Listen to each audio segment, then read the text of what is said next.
প্রতি বছর বসন্ত আর Valentine's day একই দিনেই পড়ে, আর আমরা বান্ধবীরা সবাই মিলে সুন্দর করে শাড়ি পরে বের হয়ে যাই ঘুরতে। এবারও তার ব্যতিক্রম না, বিয়ে হয়ে গেছে তো কি হয়েছে, সব কাজকর্ম শেষে বের হয়ে পড়লাম বিকালবেলা। আমি, আমার বান্ধবী, আমার ননদিনী, আমার হাজবেন্ড, আমার ছোট্ট দেবর, আমরা সবাই মিলে সুন্দর করে সাজুগুজু করে হাতে ফুল লাগিয়ে বিকালবেলা বের হয়ে পড়লাম ঘুরতে। প্রথমে তো ভাবছিলাম দূরে কোথাও ঘুরতে যাব, কিন্তু সকাল থেকে আজকে এত পরিমাণে কাজ ছিল, সকালে বের হতে পারিনি। বিকালবেলা বের হলাম আর আশেপাশে ঘুরে বেড়াবো আজকে সবাই মিলে। আজকের দিনে একে তো ভ্যালেন্টাইন্স ডে, তার উপর ফাল্গুন, তাও কাপল জোড়ায় জোড়ায় ঘুরবে। প্রত্যেকটা ঘোরা জায়গাতে ভিড় থাকবে, তাই আমরা এমন এক খুফিয়া জায়গায় আসলাম যে জায়গাটাও মাশাআল্লাহ অনেক বেশি সুন্দর, আর এখানে কোনো মানুষজনও নাই। একটু শান্তিতে এখানে কিছু ছবি তুলতে পারবো, ভিডিও করতে পারবো। বাগান বিলাস আমার অনেক পছন্দের, সুন্দর করে আজকে সবাই মিলে শাড়ি পরেছি আর এই বাগান বিলাসের সাথে ছবি তুলবো এখানে। এইদিকে আমার কেয়ারিং হাজবেন্ড আমার শাড়ি ঠিক করে দিচ্ছে। বিয়ের আগে সে বন্ধুদের সাথে ঘুরে বেড়াতো, আর এখন বিয়ে করে সে বিপদে পড়ে গেছে, বউ নিয়ে ঘুরতে হয় এখন। আমি তো আগে ভাবতাম ভ্যালেন্টাইন্স ডে তে শুধু যারা প্রেম করে তারাই ঘুরতে বের হয়, কিন্তু বিয়ের পরেও আমরা ভালোই ঘুরে বেড়াচ্ছি। আমাকে আমার হাজবেন্ড ঘোরাচ্ছে দেখে আমার সিঙ্গেল বান্ধবী মন খারাপ করতেছিল, তাই ওকেও আমি একটু ঘুরালাম হাত দিয়ে। আজকের দিনে তো ভাবছিলাম আমরা 3 বান্ধবী একসাথে বের হবো, বাট জবা ভীষণ ব্যস্ত, তাই সুমাইয়া আসছে আজকে। আর এই সুন্দর জায়গায় আমরা বেশ খানিকটা সময় কাটালাম একসাথে সবাই মিলে। সকালবেলা বের হলে সুন্দর সাংস্কৃতিক অনুষ্ঠান দেখতে পারতাম, কারণ কলেজে সুন্দর করে নাচ গানের অনুষ্ঠান হয় বসন্তের দিনে। বের হয়েছি বিকালবেলা, তাই এই জায়গাগুলোতে ঘুরে বেড়াচ্ছি। হঠাৎ করে একটা দোকানে আমার এই জিনিসটার দিকে চোখ গেল। এখানে প্লাস্টিকের burger, chicken fry, French fry আছে। জিনিসটা দেখতে অনেক কিউট, বাট আমাদের বাসায় ছোট বাচ্চা নাই, কার জন্য নিয়ে যাব।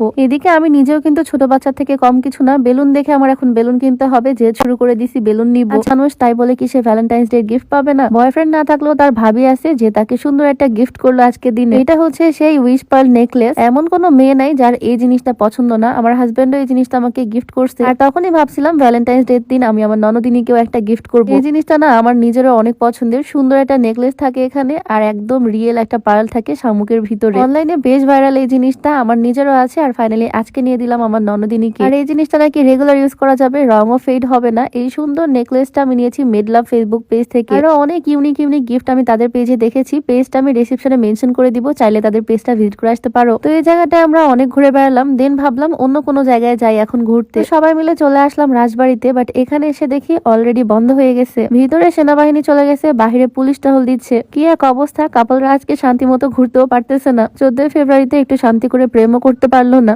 আমাদের আর কি, আমরা একটু ঘুরতে এসেও ঘুরে বেড়াতে পারলাম না, তাই আবারও রিক্সাতে উঠে গেলাম। এখন